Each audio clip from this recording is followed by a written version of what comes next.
devenu le plongeur de haut vol le plus âgé. Spécialité, le saut de l'ange.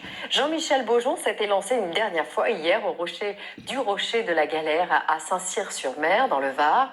16 mètres en chute libre pour celui qui fêtait ses 75 ans et qui s'était déjà envolé plus de 2500 fois à des fins humanitaires. Un sportif très atypique que nous présentent Mathieu Perrault, Henri-Paul Amar et Elodie Pépin. À 75 ans, Jean-Michel Beaujon pratique le yoga. Jusque-là, rien de très surprenant.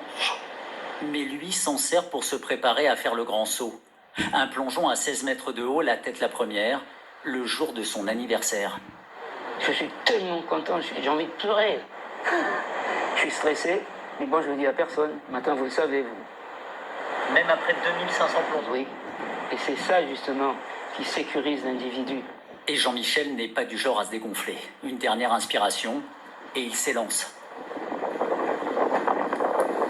Certes, à cause du vent, le plongeon cette fois n'est pas parfait. Mais l'entrée dans l'eau à 75 km/h s'est bien passée. Au pied du rocher de la Galère, Jean-Michel peut être fier. Bravo, Donc, super de temps. Bravo, Michel. Voilà. Il a fait. Ah, je suis content, hein. Voilà, à 75 balais.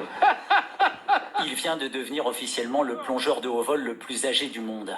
Mais lui voulait surtout rendre hommage à celui qui lui a tout appris, l'abbé Simon, celui que l'on surnommait le curé volant et qui détenait le précédent record, avec 74 ans. Jean-Michel parle d'un père spirituel dont il a suivi les pas pendant plus de 50 ans. J'en ai les larmes.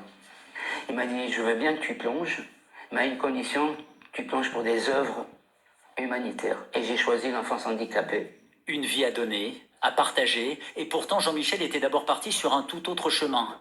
Une enfance dans la délinquance, avant de trouver sa voie dans le sport. Si mon professeur Maurice Daubard n'avait pas été là, l'abbé Simon, mais je serais pas devant vous, là. Je serais mort, je serais en prison, je sais pas où je serais. Mais il est devenu éducateur sportif, et il continue aujourd'hui encore à transmettre sa passion, dans les EHPAD, C'est parti mon kiki. ou dans cette salle de musculation à Cassis, où en plus d'être professeur, il s'entraîne. Tous les jours, je suis là. 1 heure et demie de travail. Auquel il faut ajouter des séances quotidiennes de méditation, en été, sous le soleil, ou en hiver, dans l'eau glacée. Voici sans doute le secret de sa longévité. Et pourquoi, à 75 ans, il a décidé de reprendre ce week-end la direction du rocher de la Galère. Et quand on lui demande combien de temps il va encore plonger, Oh, je pense encore pas mal d'années, si Dieu me protège encore.